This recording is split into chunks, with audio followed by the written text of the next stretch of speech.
La Tribune des Pirates accueille aujourd'hui Jacob Cohen, écrivain franco-marocain et critique du sionisme. Bonjour Jacob Cohen. Bonjour.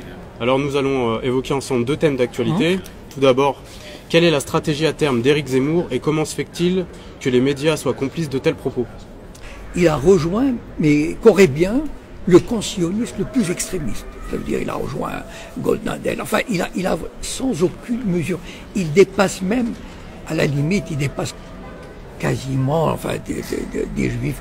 Je crois qu'il dépasserait même Finkielkraut, enfin, à la limite. Oh oui, il l'a déjà dépassé. Mais moi, je comprends pas. Oui. Il cherche la guerre civile. Enfin, le camp extrémiste sioniste veut la guerre civile en France. Dans la logique des sionistes et du lobby juif, il cherche à tétaniser les musulmans. Enfin, il ne faut pas que les musulmans relèvent la tête. Il faut qu'ils rasent les murs. Il faut même qu'ils aient honte de porter le voile. Il faut qu'ils aient honte de nommer leurs enfants Mohamed ou Zohra. Il ne faut pas il faut qu'ils se dénudent. Il faut, en fait, je vais vous raconter une anecdote. Il y avait un musulman qui est rentré dans une salle de tri de bagages à Nice, il y a quelques mois. Et il a dit salam alaikum. Il a été mis à pied. C'est quoi? C'est-à-dire, est-ce qu'un juif qui aurait dit shalom, il aurait été mis à pied? Non. Donc en fait, le système, il tend à faire des musulmans des citoyens soumis, qui courbent la tête, voilà, comme des colonisés. Et là, ce que dit Zemmour, c'est quasiment, il veut les enfoncer encore plus. Voilà. Oui, il veut nous remettre à l'état d'indigénat. Voilà. Même encore pire. Voilà. Alors, deuxième question. Oui. Alors, nous avons appris récemment que les USA allaient octroyer 38 milliards d'aides militaires à Israël. Oui, sur 10 ans. Sur les 10 ans à venir. Alors, comment cet État réussit à racketter aussi facilement l'Occident? Je commencerai presque par une boutade, mais enfin, je ne sais pas si c'est une boutade. Il y a des bruits qui circulent, des rumeurs, des paroles d'ambassadeurs, etc. Vous savez qu'Israël a au moins 200 bombes atomiques. Bon. Et qui sont dans 6 sous-marins nucléaires, quasiment offerts par l'Allemagne. Parce que la culpabilité, patati patata. L'Allemagne d'ailleurs donne combien par an, à peu près? Je ne connais pas le chiffre. Mais depuis des années, des millions, des milliards. Et même les sous-marins, ils les donnent presque, moitié prix, mais enfin, ils doivent s'arranger, etc. Et donc, la plupart de ces bombes sont pointées, c'est-à-dire pointées ou pas, mais en tout cas, elles peuvent être très facilement pointées sur la plupart des capitales européennes. Et les Européens sont probablement convaincus que les Israéliens, le jour où ils tomberont, pour une raison ou une autre, ils feront sauter la planète, ou ils détruiront une bonne partie de l'Europe ou de l'Amérique. Ça, c'est quasiment un fait. Et beaucoup de leaders, surtout aujourd'hui, que Israël a des leaders de plus en plus extrémistes. Un Naftali Bennett. Moi, quand je dis que Netanyahou est un modéré, les gens rigolent. Mais en fait, c'est un modéré.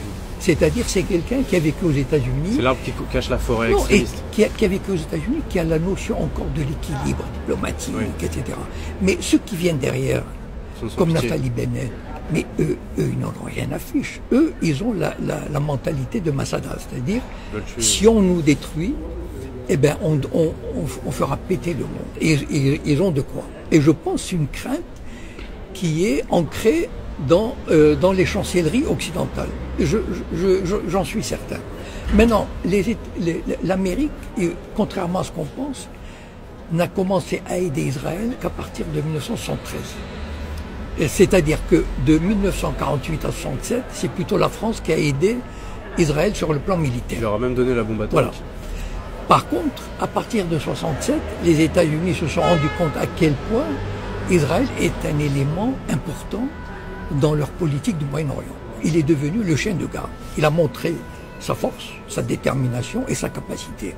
Le monde arabe dans les années 50 et 60, aujourd'hui, bon, les jeunes ne savent pas, mais c'était un monde qui rêvait d'unité, de solidarité et surtout de lutte anti-impérialiste. Nasser qui nationalise le canal de Suez, il y avait des pays qui ont nationalisé le pétrole, etc. Et Israël a donné un coup d'arrêt à cet élan nationaliste et anti-impérialiste. Panarabiste. Et donc, c'est quand même un chien de garde qu'on doit récompenser. C'est un chien de garde qui a fait la paix avec l'Égypte. Et donc, c'était très important de de retirer, de mettre l'Égypte dans le giron occidental. Et donc, les États-Unis ont commencé à payer 3 milliards de dollars par an à Israël. Est-ce que vous imaginez ce que ça représente, 3 milliards? C'est un pays qui fait, mettons, 7 millions d'habitants. C'est comme si la France recevait 30 milliards par an cadeaux. 30 milliards. Ceci étant dit, non seulement il y a les 3 milliards, mais Israël reçoit 1 milliard d'aides privées, des Américains, etc. Pour vous donner une idée, il y a quelques semaines, Spielberg a fait une soirée, juste une soirée à Hollywood, une soirée comme ça, 31 millions de dollars. Hop, voilà, dans la poche d'Israël. On ne peut pas imaginer, vous savez, la prochaine fois qu'on vous regarderez à la télévision des ambulances israéliennes, elles sont toutes des donations. C'est marqué dessus. Donated by Feinberg de New York. Vous entrez dans une université israélienne, l'amphithéâtre A, et c'est là une donation de tel. La cafétéria est la donation de Frank Sinatra à Jérusalem, etc.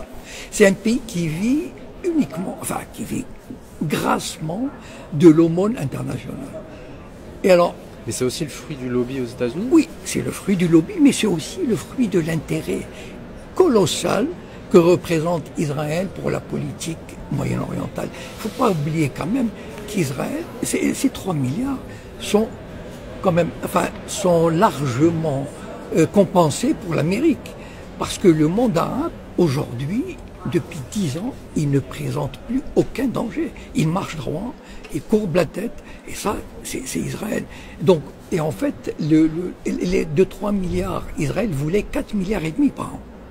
Parce que il y a beaucoup de voix qui sont élevées en Israël, moi qui suis la politique israélienne de près, il y a beaucoup de gens comme Barak, etc.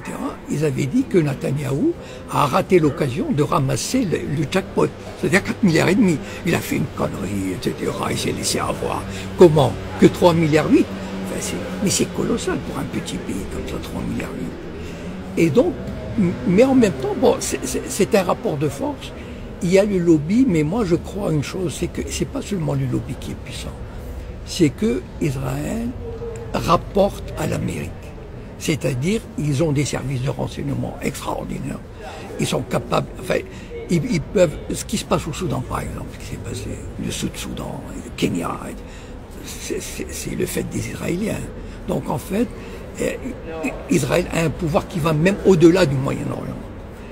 Et ils peuvent déstabiliser pratiquement n'importe quel pays arabe.